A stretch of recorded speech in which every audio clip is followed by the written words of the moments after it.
Hey everyone, welcome back to our New Testament challenge. Today we're here in 1 Corinthians chapter 9. Today we're going to look at verses 24 through 27.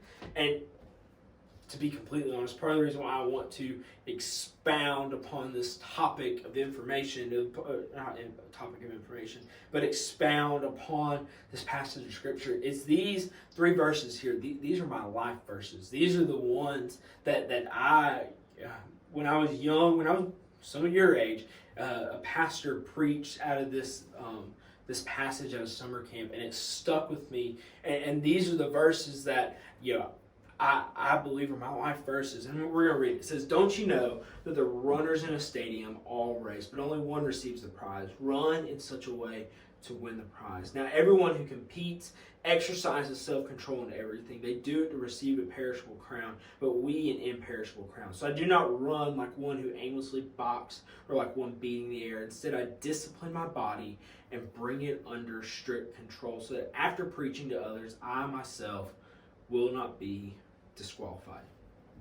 So for those of you that know me, I growing up, I was sports, all sports. I love sports. I played football in high school, and I wrestled in high school, and I played football in college. And so my life is sports. I love being active and athletic. And so this is the reason why this really resonated with me. Because what he's talking about, he starts out in verse 24. "Don't you know that the runners in a stadium all race, but one receives the prize?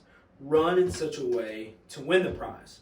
Now, he's talking about double-sided. So runners, when you're running a race, you are doing so to win a prize. The point of a race is to win, to be first. The point of a football game is to score more points than the other person so that in the end you win. But here's the thing. Also, we as believers, our life is a race. Our life is a pursuit of Jesus. We're running after Him. And so our prize at the end is glory, is Jesus, is going on to heaven. So then he goes on, "Now everyone who competes exercises self-control in everything. They do to receive a perishable crown, but we an imperishable crown."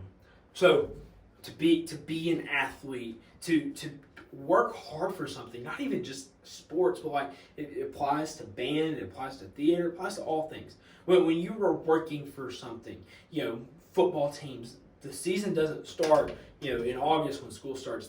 Football teams start working for the next season at the end of that season. They put in a year-round worth of work.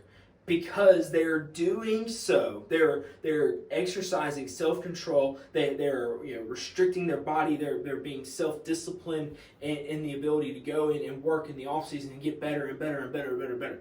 And so what we see here and what we're looking at is Paul is talking about how those athletes, they're under strict self-control. They've worked hard. They've trained for this race. But we as believers, our walk with Christ is not just lazy and half-hearted and wake up, following Jesus today. All right, just going to go about my day. I'm going to do this, do that. Yeah, I'm following Jesus. That's not how it works, y'all. Our life of following Jesus is a discipline of self-control, of reading our Bible, of praying and talking to God, and being involved in church.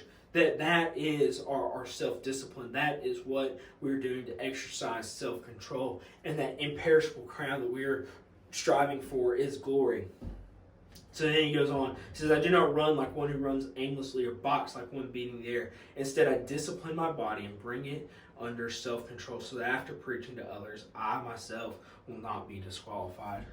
We as believers, we cannot just go wherever our flesh takes us, because that'll just take us down into ways of sin and shame and whatnot. But we as believers, we have to focus, we have to train, we have to bring our bodies under strict self-control, so that when at the end we are not disqualified for what we say, what we teach about others. So today, what I want you to take away is that this life, this following Jesus is not, just something that we do. It is something you train for. It is something that you're disciplined over, and it takes some work to put in for it. So I hope you all have a great rest of your day.